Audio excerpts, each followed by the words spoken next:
Hello, Serious Survivor here, and just a short update on the supply chain attack that occurred Friday, July 2nd, 2021. We know the company Kaseya made public last Friday that they were attacked with a major ransomware attack. Initially, I reported that over 200 companies were affected. This number is up in the thousands now.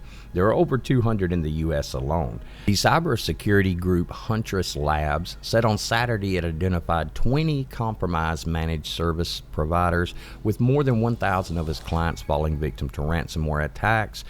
And among them was a company called Coop in Sweden that had to close almost all of its 800 stores on Saturday after its attack meant or affected its cash register and self-service checkout systems.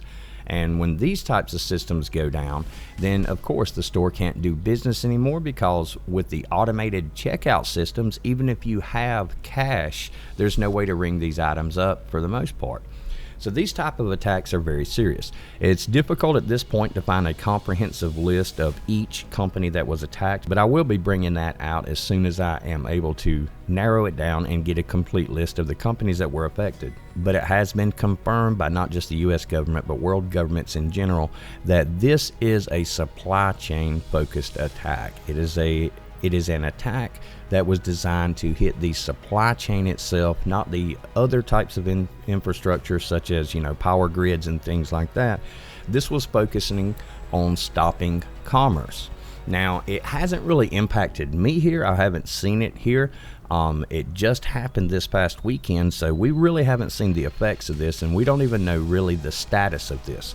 The status updates that we have received, the last one that I've seen, was basically yesterday when Biden was briefed by members of the FBI who were investigating this. So I would expect some type of preliminary report to come out today so that we would have a better idea of the businesses that were affected and if they still are affected, or if some of these are back up and running. I know that some of them have managed to make it through and are back up and running, but a large portion of them are still affected at this point in time. And since this attack was so fresh, if it is a while before these companies are back up and running, considering these are supply chain distribution and endpoint sales companies, then we haven't seen the effects yet, but I would expect those effects to start trickling in pretty much any day now.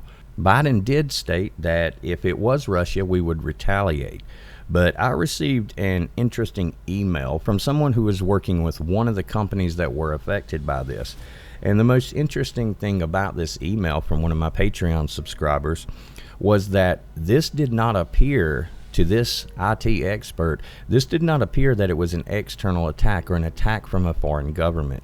And I'm going to have more details on that because I feel like that's a very important aspect. When we look back at the previous hacks, the previous attacks that we've seen, the cyber attacks, the focus is generally immediately pointed towards Russia.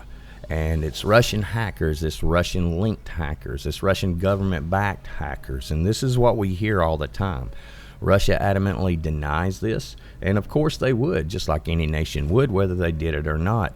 So it remains to be seen, and it does bring some interesting thoughts, or I should say it's thought-provoking, that some of the experts in the field are pointing their fingers in other directions, not towards Russia. And this is something we will be investigating over the course of this week really, really thoroughly. And we're going to be doing another live stream this week to look at this. But the main reason for this video is that if this isn't stopped right now, if these companies aren't freed up, we are going to see some types of supply chain issues coming this week.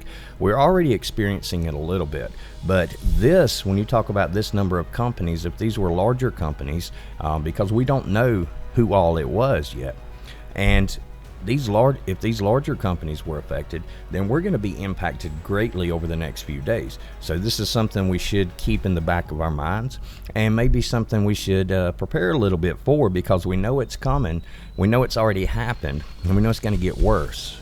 And two odd things about this, at least in my opinion, is it happened on the 4th of July weekend. We know it's a very big weekend, not just for the holiday, but also for commerce. A lot of money is spent that weekend, and if services and different places that distribute goods are taken out of the picture, then that's going to dramatically impact the economy.